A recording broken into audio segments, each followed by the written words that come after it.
Hello dear tea friends from around the world. Welcome to a new tea class with me, Stéphane Erler. I'm the founder of the Tea Masters blog and the tea-masters.com tea boutique. We are today doing a little special class about Song Huizong, Emperor Huizong, and it's about this book by Patricia Buckley-Ibouich that I've already reviewed in several articles on my blog, but for those who don't have so much time to delve into the blog, I thought it maybe is more entertaining, more fun to do a video to talk about Emperor Huizong. Now, why should we talk about this guy, this emperor? Now, what is he to us tea drinkers?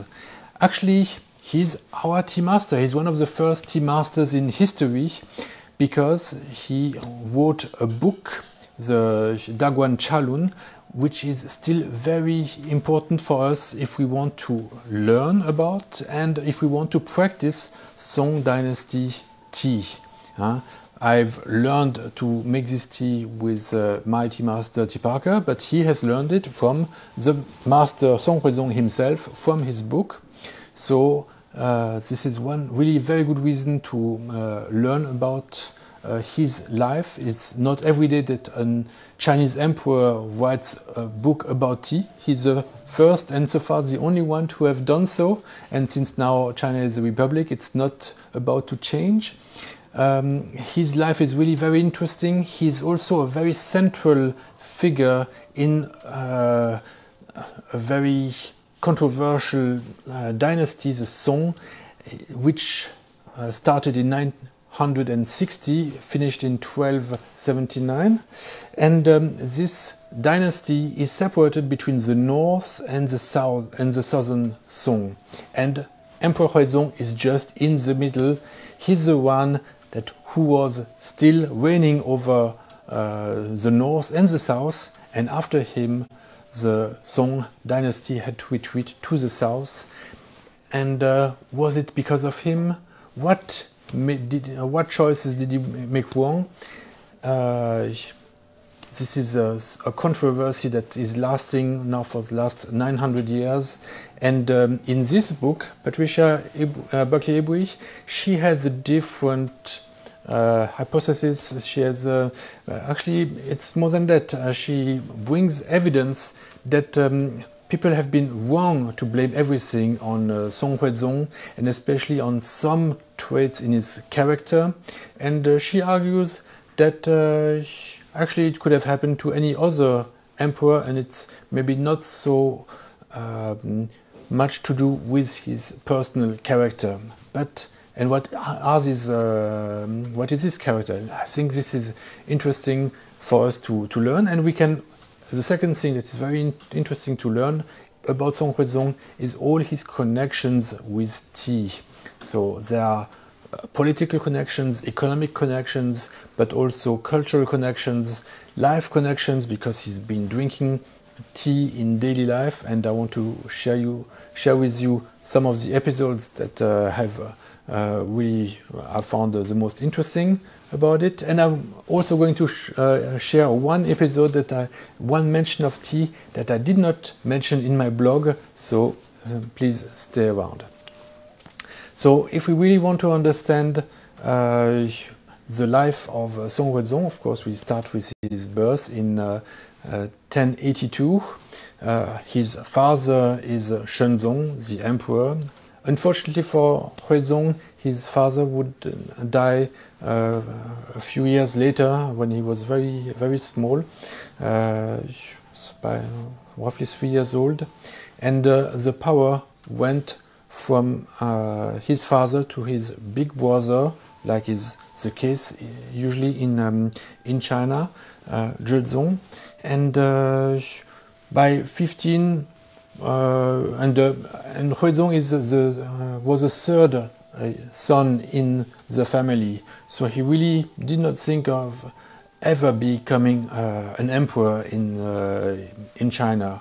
So he was focusing his childhood life on other things like learning to paint, learning to do calligraphy, learning to do poetry, all things that he excelled. And he also liked one thing, was to drink tea. And since I'm also very much into tea, and I feel my throat scratching, let me make some relocation from this year, from March 11. You can find it on my blog and especially on my boutique. And the way I'm going to make it is in a bowl. This is more a Ming Dynasty style way of preparing tea than a Song Dynasty style. What is Song Dynasty? In this setup is my tea bowl, a Shenyang black glazed tea bowl that the Song would use at the time to whisk their green powder tea, their matcha, and I'm going to use it as my tea vessel in a very relaxed way. And what is interesting is that these tea bowls from the Song Dynasty, they set the reference for rice bowls in China. It's because of this size that the people felt is so perfect, like 11.5 to 12.5 centimeters in diameter, that today's tea bowls are the size they are nowadays. And what is fun is that nowadays farmers, when they want to brew relocation in Sancha, for instance, they would use rice bowls. Actually, they don't. So we are going back. We are doing a full circle, going from the tea bowl to the rice bowl, and from the rice bowl to the tea bowl again. And so for this preparation, we can mix them. Turn a little bit. So a very relaxed way of brewing tea, just in order to have some tea while I'm talking to you and telling you a bit about Emperor Huizong. So he spent his life drinking tea, whisking it, and studying calligraphy, making paintings, and his big brother was on the throne, and in the year 1100, actually he had already moved out of the palace, and when he was 15, and when he was 18, his brother finally died. A bit suddenly, unexpectedly. He had a son. At that time, he really thought, "Oh, this is over. I have really no chance." But the son died. Even his daughter died. The daughter of his brother. And what to do now? Huh? The Empress Dowager Xiang, she was the mother of Zhezong, the big brother, and she decided, okay, the power should go to Huizong. Why Huizong? There is another brother, another bigger brother. It should go to him. Why not? Actually, his eyesight had some trouble. Maybe he was blind or he did not see very well. So anyway, his mother thought that Huizong would be a better candidate. Actually, Huizong's mother was a different consort, but she had died, and therefore the Empress Dowager thought that, okay, from a political point of view, it's okay to have him. His real mother would not be a problem to handle since she has died, and she was now the legal mother. And after some pressure on Huizong, he finally agreed to become emperor, but wanted Empress Dowager Xiang, his mother, to help him in the beginning, which she also only reluctantly accepted. So he became the emperor in the year 1100, and in 1126 the empire would fall down. He would even be taken prisoner and die in captivity in the north, taken by these tribes of barbarians, Mongols, kind of, actually they were called Jurchens, and he would die in 1135. Now, what led to this fall of the Northern Song dynasty? What did he do that was so terrible that led to the demise of this great empire, which was the most advanced in a technological point of view? It was already inventing printing. Lots of books were printed at the time of Song Huizong, even the tea book, canons about Taoist scriptures, lots of poems, a lot of history, lots of archives were very well preserved, which is why we have such a detailed, almost day-by-day account of Huizong's life, and we know very, very clearly, very exactly what he was doing, almost what he was thinking.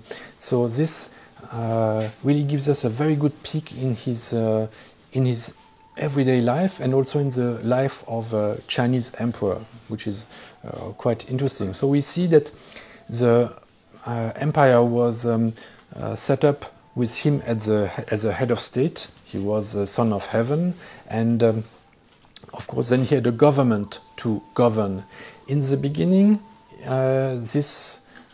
he tried to keep both factions that were disputing the policy. He was trying to balance them and see who to agree with. There were some reformists who, after Wang Anshi, under Shenzong, his father, started a new policy, and there were also more conservative figures that wanted to go back to before. And in the beginning, very unexperienced, he did not know really who to trust, what was best for the country. Should he continue what his father and brother had been doing, or actually they also never really completely decided should they really go full in the new policy or not. And these new policies, they were making more government intervention, increasing tax revenues, increasing also the military, but also social spending, spending for the poor farmers, schools, more temples. So it's a bit a mixed bag. You don't know so much, was it more an aggressive policy to build up the military, or was it more taxation to do social programs? So this is not so clear in the book. The historian does not take a full. She doesn't really completely speak her mind, or maybe it's also very not so clear what this new policy were. She more focuses on the life of Huizong, and we can see that other historians have accused Huizong of being too much an artist, too much focused on drinking tea, making calligraphy, having more painters at the court, making beautiful paintings. Actually, Huizong is also the emperor who really started the trend, or actually he did not start it, it was already in the Tang dynasty that there was this trend of making a painting and adding a poem to this painting with a nice calligraphy. But really he made it almost like a rule that for every painting there should also always be a poem together with the painting. He recruited really very good painters, so some of the paintings that are signed Huizong actually are not by himself, but are made by painters at the court, and he's the one who made the calligraphy.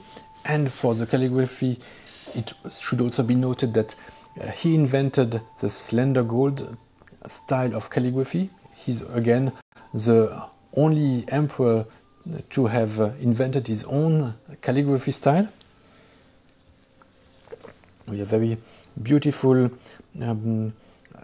character style where the characters are very thin, and beautifully made. So it's really true that in terms of arts, he was very much involved in what was produced. He wanted to have also more production of arts, the better quality. He really paid a lot of attention to this. But we can still see that he was very much involved in the politics and in the policies set by his government. He's the one who decided on keeping Caijing and keeping the reformers, those who would implement the new policies instead of going back to the more laissez-faire approach of state affairs. So more government intervention. One of them is linked to tea. It's setting up this tea and horse agency. This agency, her goal was to sell tea from Sichuan to what is now Tibet. At the time it was Xixia, and in exchange buy horses from Tibet and get these horses to China in order to help build up the military strength of the Song dynasty army, because horses were really very important to make the army stronger.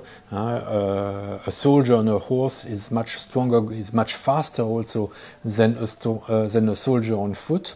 And China, Song dynasty China, did not have so many horses. They were not I don't know why they had trouble to breed them in China, but they were plentiful in the north, and that's why the enemies of China in the north had lots of horses, and China then therefore had to buy them thanks to the trade of tea.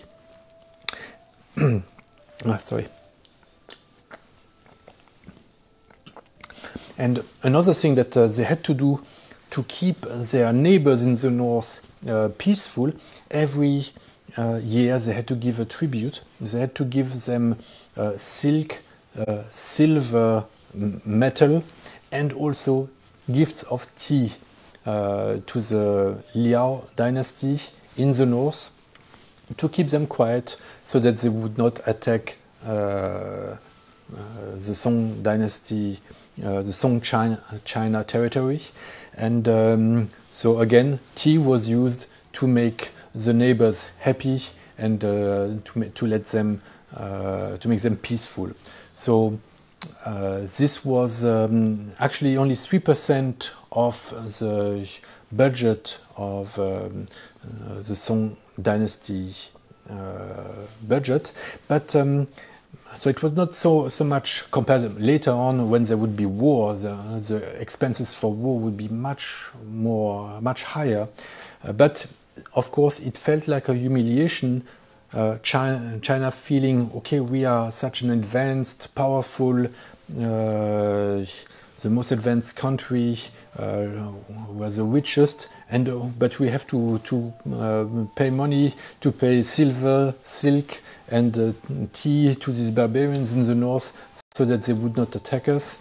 They did not like this situation, but in retrospect, actually, it was working very well for them, because with the silver that they sent to the north, the barbarians there, they would buy more stuff from China and keep the trade going at a very low cost, much lower than what they would have spent to entertain really a very large army.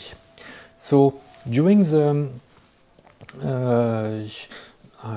reign of Huizong, his policies, his new policies of increasing taxes, also they started a monopoly on salt and tea. Again, this time not for tea being traded outside of China, but even inside of China. Now the state had a monopoly on tea and salt, and this would help to generate more taxes so that the state had also more money to spend on their social programs, but also on the army, building up the army slowly and surely, and hoping maybe one day we can retake some of the territories that were lost and that used to be Chinese in the Tang dynasty, and where people are still speaking Chinese, but now they are in the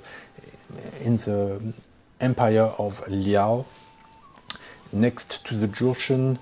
And here is another thing that that happened when Song Huizong and his advisors decided to team up with the Jurchen against the Liao in the north. At the same time, to attack together. At the same time, there was a tax revolt. Actually, the people did not like to be taxed so much, and especially what they did not like was that one way to spend more money. The Song were also the very first one to create paper money and create inflation by increasing the monetary supply. And there was a tax revolt in the south, and just at the time when they were about to attack in the north, the army had to first go to the south to stop them from revolting. And this has led to the book By the Water Margin, which I'm going to start in April. So if you want to join reading this large book, Shui Ruzuan by Shenayan, it's one of the 4 big novels in China history, then also please contact me and maybe we can do a reading group and read it together. Of course, I'm going to read the French version, you would read the English version, but we could read at the same pace and then exchange ideas. So let me know if you're interested in reading Shenayan's By the Water Margin. This is the larger version. In France we have 2 versions. This is the larger ones. So let me know if you're also interested. So this book is based on real events that happened during the Song dynasty, this tax revolt in the south. And what happened then is that when the war moved to the north, the army probably was, in the Song army was probably a bit more tired, was a bit exhausted, and the Jurchen, who had lots of horses, they could feel that the Chinese were not fighting as well as they were, and when they had finished with the Liao, they struck at the Song territory, and very quickly the Chinese armies were defeated, and the Jurchen attacked directly the capital. They went, they tried to avoid all the other cities, went directly to the capital, and were able to conquer it. In the meantime, Song Huizong had abdicated his throne to his son. He even had left the town, but his son asked him to come back to help. He came back and then was taken prisoner, and of course he had this bad ending in captivity in the north. And what is interesting in the book is that we do see that Song Huizong made some policy mistakes, but these were shared by all his advisors. All the advisors were on his page. Actually, some actually were pushing him even more to attack the north, and they were the ones implementing the policy that he had agreed. But so of course the responsibility rests with him, but to make the argument that it's because he was much more of an artist, very good at poetry and calligraphy and painting, that this would have been detrimental to his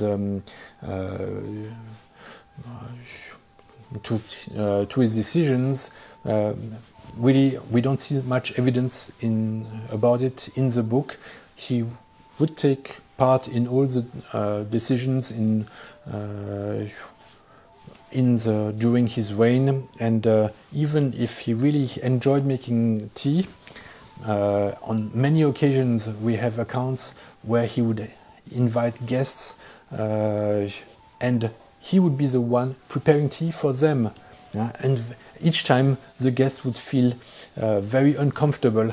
How come in my home I ask the cook, the servant, to make tea for him, but here with the emperor, it's the emperor who is making tea for me? No, I'm not worthy. I'm not worthy. So, in order to help them relax, Song Huizong would start with some wine in the beginning and later make tea for them so that they would be more relaxed, but still it was very difficult for his subjects to accept that the emperor would prepare tea for them. And there are several accounts, even his closest advisors were still very so deferential to the emperor that they really were very uncomfortable about him making tea for them in such a bowl. Okay.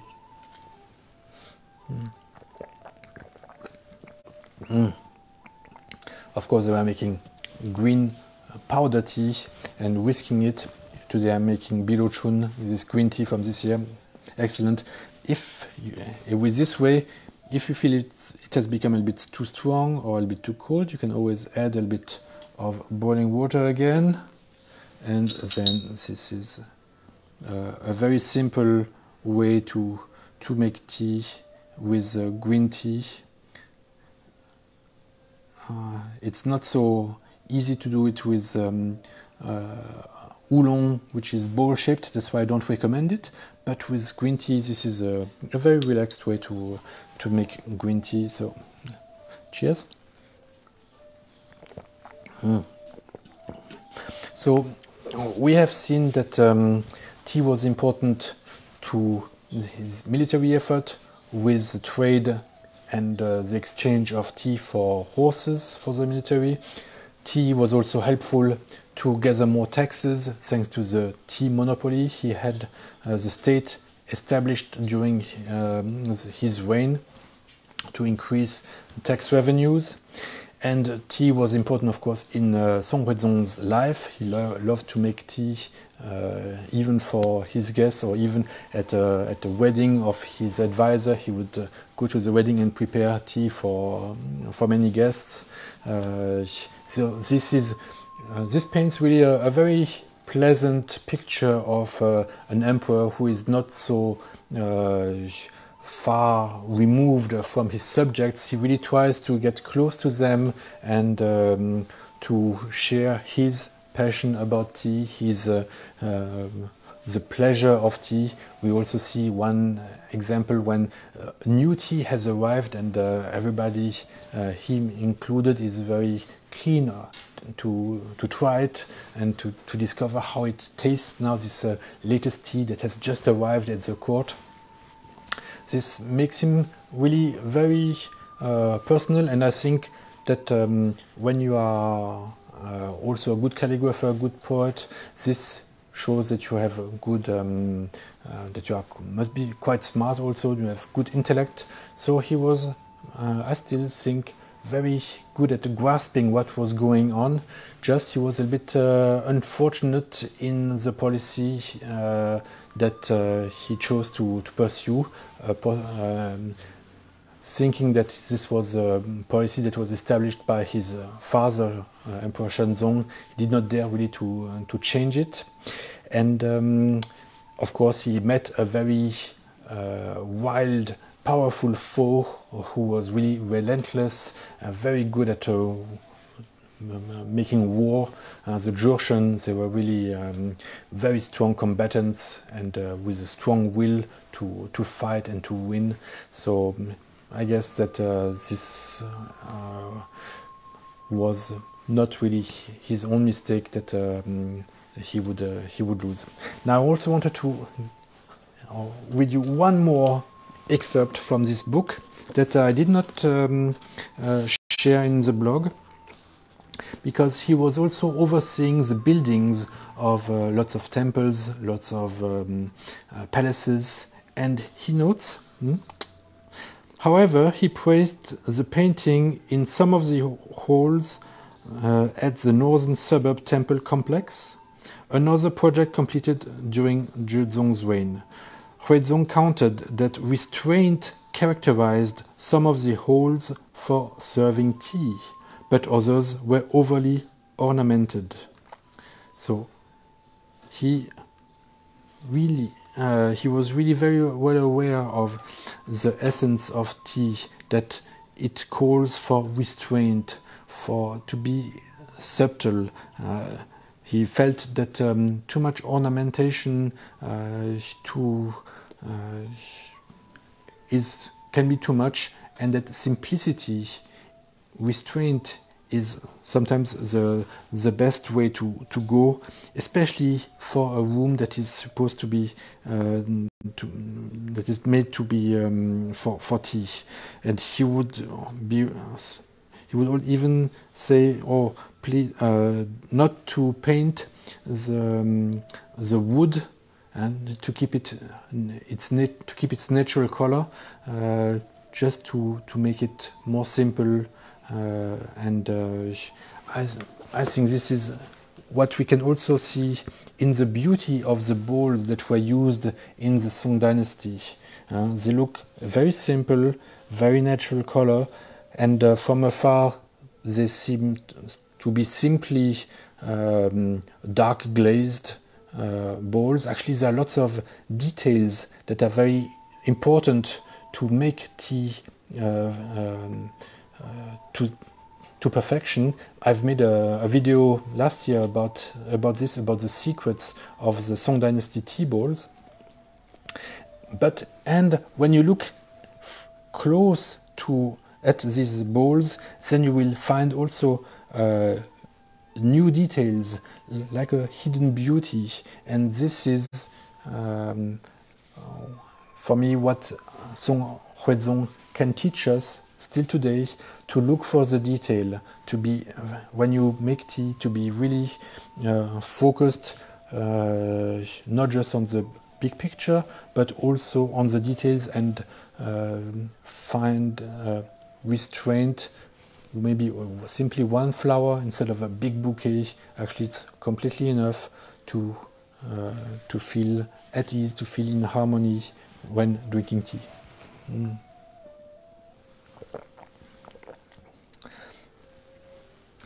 So I hope that you have enjoyed this very quick overview of Song Huizong's life and his connection with tea.